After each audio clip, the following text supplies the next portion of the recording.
दोस्तों ये ईपेक प्रीफेब का चार्ट है जो कि अपने हाई से लगभग 50-55% के आसपास गिर चुका है। यदि आप भी जानना चाहते हैं कि अब स्टॉक में क्या करें, इसको होल्ड करें या फिर यहाँ से एग्जिट करें, तो जानने के लिए हमारी वीडियो को अंत तक जरूर देखें और चैनल को सब्सक्राइब करके बेल आइकन को भी ज़रूर दबाएं। तो दोस्तों जैसे कि आपको पता है, हम हमारे वीडियो में कोई भी सपोर्ट और रेजिस्टेंस की लाइन खींच कर नहीं दिखाते, क्योंकि हमारा मानना है कि जिस कंपनी का बिजनेस अच्छा चल रहा हो और वो कंपनी प्रॉफिट बना रही हो तो उसका स्टॉक भी लॉन्ग टर्म में पैसे बनाकर ज़रूर देता है। और जिस कंपनी का बिजनेस अच्छा नहीं चल रहा होता है, जो प्रॉफिट नहीं बना रही होती है, तो उसका स्टॉक भी पैसे बनाकर नहीं देता है। इसलिए हम कंपनी के बिजनेस को ट्रैक करते हैं और कंपनी की कॉन कॉल की ट्रांसक्रिप्ट को पढ़कर देखते हैं कि मैनेजमेंट ने उसमें क्या बताया है। तो चलिए हम Q3 कॉन कॉल की ट्रांसक्रिप्ट को पढ़ते हैं।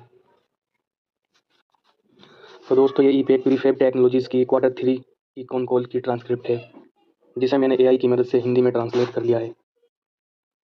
प्रमुख वित्तीय और व्यावसायिक हाइलाइट्स। राजस्व रेवेन्यू पिछले वर्ष की तुलना में ईयर ऑन ईयर कंपनी के प्रीफेब डिवीजन में 31% और कुल राजस्व में 22% की वृद्धि हुई है। पिछले 9 महीनों में राजस्व 41% बढ़ा है। मुनाफा इबिट्टा में 57% की भारी बढ़त देखी गई है। मार्जिन्स, कंपनी का मार्जिन गाइडेंस 10.5% से 11.5% के बीच है और वे इस पर टिके हुए हैं। ऑर्डर बुक, 1 जनवरी 2026 तक कंपनी की ऑर्डर बुक 1215 करोड़ है, जो अगले 7-8 महीनों के लिए काम सुनिश्चित करती है। मैनेजमेंट की मुख्य बातें। संजय सिंघानिया, CEO। अक्षमता उपयोग, पिछले 3 महीनों में तीनों प्लांटों का औसत अक्षमता उपयोग 74% से अधिक रहा।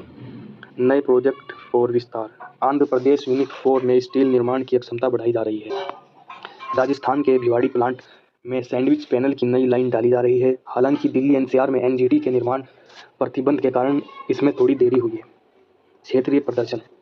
कंपनी रिन्यूएबल एनर्जी, सौर ऊर्जा, इलेक्ट्रॉनिक, सेमीकंडक्टर और वेयर हाउसिंग जैसे क्षेत्रों में काफ़ी मजबूत हो रही है। उनके ऑर्डर का 25 से 28% हिस्सा रिन्यूएबल सेक्टर से आता है।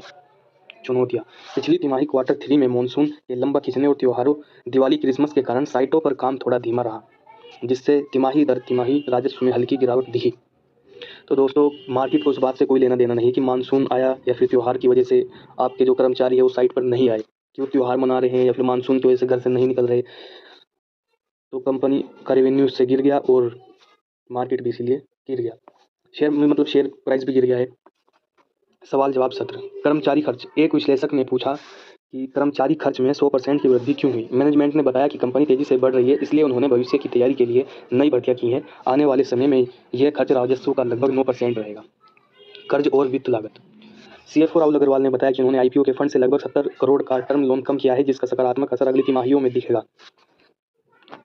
Defence sector. मैनेजमेंट ने पुष्टि की कि वे सियाचिन जैसे अत्यधिक ठंडे और कठिन इलाकों में डिफेंस कर्मियों के लिए घर बनाने में सक्षम है और सरकार के साथ विभिन्न परियोजनाओं पर चर्चा कर रहे हैं। दोहराने वाले ग्राहक, रिपीट कस्टमर्स। कंपनी के लगभग 40-45% ऑर्डर्स पुराने ग्राहकों से ही आते हैं, जो उनकी सर्विस की गुणवत्ता को दर्शाता है। Q3 में गिरावट का कारण। हालांकि इस तिमाही में पिछले क्वार्टर के मुकाबले रेवेन्यू में करीब 25% की कमी आई है, लेकिन मैनेजमेंट का कहना है कि यह प्रोजेक्ट डिले, मानसून लंबा खींचने के कारण की वजह से है।